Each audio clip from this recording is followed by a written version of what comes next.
পুরান ঢাকায় মিটফোর্ড হাসপাতালের সামনে ব্যবসায়ী লালচাঁদ ওরফে সোহাগকে নৃশংসভাবে হত্যার ঘটনায় করা অস্ত্র মামলায় তারেক রহমান রবিন আদালতে স্বীকারোক্তিমূলক জবানবন্দি দিয়েছে। আর হত্যা মামলায় টিটন গাজী নামের এক আসামিকে 5 দিনের রিমান্ডে দিয়েছে আদালত। মিটফোর্ড হাসপাতালের সামনে ঘটে যাওয়া এই নৃশংস হত্যাকাণ্ডের একদিনের মধ্যেই 5 জনকে গ্রেফতার করেছে পুলিশ। এদিকে জনমনে এখনও কাটেনি আতঙ্ক। সর্বোচ্চ শাস্তির দাবি জানিয়েছে এলাকাবাসী। মাহতাব মিনহাজের রিপোর্ট। শেকড় থেকে শিখরে। একটা শহর কতটা ব্যস্ত হলে কারো আর্তনাদ শুনে কেউ তাকায় না। একটা হাসপাতালের গেটের সামনে যখন একজন মানুষকে ইট দিয়ে পিটিয়ে মারা হয়, তখন প্রশ্ন জাগে, এটা কেমন শহর? আর 10টা মানুষের মতোই ছিলেন সোহাগ, কিন্তু তার মৃত্যুটা ছিল অস্বাভাবিক, পৈশাচিক এবং জনসম্মুখে।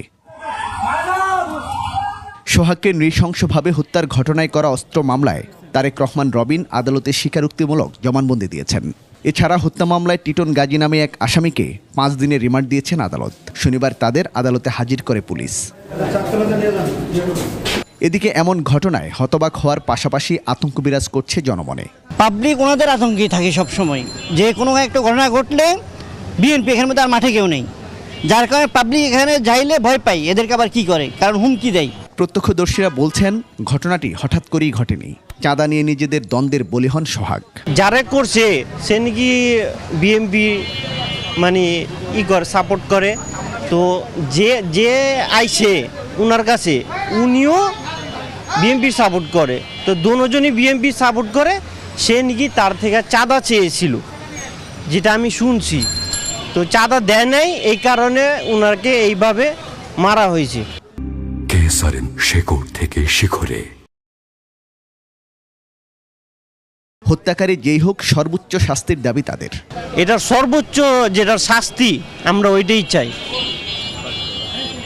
এটার যেটা ফাঁসি, এটার রায় সর্বোচ্চ ফাঁসির রায় হবে। ঘটনার সময় হাসপাতালের নিরাপত্তায় থাকা আনসার সদস্যরা কোনো ধরনের প্রতিরোধে এগিয়ে না আসায় ক্ষোভ জানান স্থানীয়রা।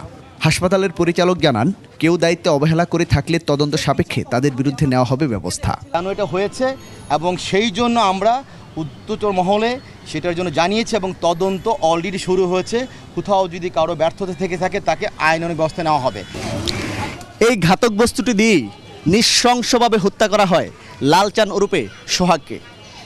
যখন সোহাগকে হত্যা করা হয় তখন কিন্তু যারা উপস্থিত ছিলেন তারা কেউ এগিয়ে আসেননি, কিন্তু এই মুহূর্তে এই জড় পদার্থটি দেখার জন্য উৎসুক জনতা যে আগ্রহ নিয়ে অপেক্ষা করছেন, যদি সোহাগকে হত্যা করার সময় তারা এমন আগ্রহ নিয়ে এগিয়ে আসতেন, হয়তো সোহাগের প্রাণ এত তাড়াতাড়ি ঝরে পড়তো না। মাহতাব মিনহাজ, 21 টেলিভিশন, ঢাকা।